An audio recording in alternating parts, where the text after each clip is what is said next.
నమస్తే ఫ్రెండ్స్, నేను మీ మమత. Welcome back to గమ్య రెసిపీస్. ఈరోజు మన రెసిపీ కర్డ్ రైస్, పెరుగన్నం. మధ్యాహ్నం చల్లగా ఇలా పెరుగన్నం చేసుకొని తినండి, చాలా టేస్టీగా ఉంటుంది. ఇప్పుడైతే లేట్ చేయకుండా వీడియోలోకి అయితే వెళ్ళిపోదాం. ముందుగా ఇక్కడ నేను ఒక 3 కప్పుల దాకా ఉడికించిన రైస్ తీసుకుంటున్నాను. ఇది వేడిగా ఉన్న రైస్ అయితే కాదండి. నేను మార్నింగ్ చేసుకున్న రైసు మధ్యాహ్నం ఇలా పెరుగన్నం చేసుకుంటున్నాను. ఇప్పుడు వీటిని ఒకసారి బాగా మ్యాష్ చేసుకోవాలి. ఇలా మ్యాష్ చేసుకున్న తర్వాత చేతితో మరొకసారి నేను బాగా మ్యాష్ చేసుకుంటున్నాను, ఇంకొంచెం మెత్తగా అవ్వడానికి.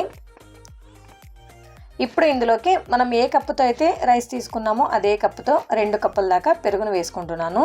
3 కప్పుల రైస్కి 2 కప్పుల పెరుగు, అదే కప్పుతో 1/2 కప్పు దాకా కాచి చల్లార్చిన పాలు వేసుకుంటున్నాను.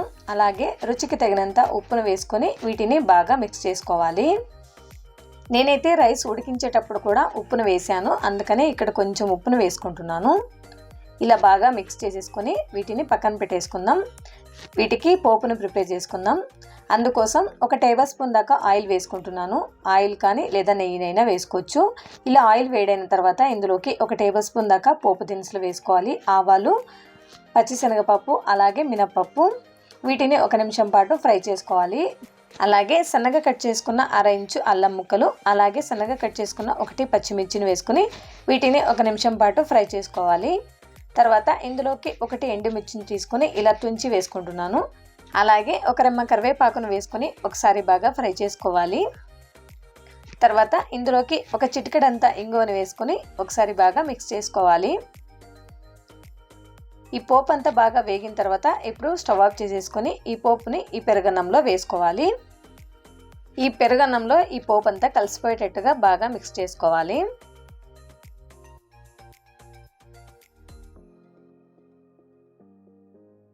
ఇప్పుడు ఇందులోకి 2 టేబుల్ స్పూన్స్ దాకా దానిమ్మ గింజలు వేసుకుంటున్నాను. ఇవి ఉంటే వేసుకోండి, లేదంటే స్కిప్ చేసుకోండి. అలాగే సన్నగా కట్ చేసుకున్న కొంచెం కొత్తిమీరని వేసుకొని వీటిని మరొకసారి బాగా మిక్స్ చేసుకోవాలి. ఇక్కడ సాల్ట్ చెక్ చేసుకోండి, ఒకవేళ సాల్ట్ తక్కువగా ఉందనుకుంటే వేసుకోండి. చూసారుగా, ఇంతే అండి. టేస్టీగా పెరుగన్నం అయితే రెడీ అయిపోయింది. సో మీరు కూడా ఒకసారి తప్పకుండా ట్రై చేసి ఎలా వచ్చిందో నాకు కమెంట్ రూపంలో కమెంట్ చేయండి. ఈ వీడియో కనుక మీకు నచ్చినట్లయితే ప్లీజ్ ఒక లైక్ చేసి షేర్ చేయండి. ఇలాంటి మరెన్నో సింపుల్ టేస్టీ రెసిపీస్ కోసం నా ఛానల్ని తప్పకుండా సబ్స్క్రైబ్ చేసుకుని అలాగే పక్కన ఉన్న బెల్ ఐకాన్ని ప్రెస్ చేయండి. Thank you for watching.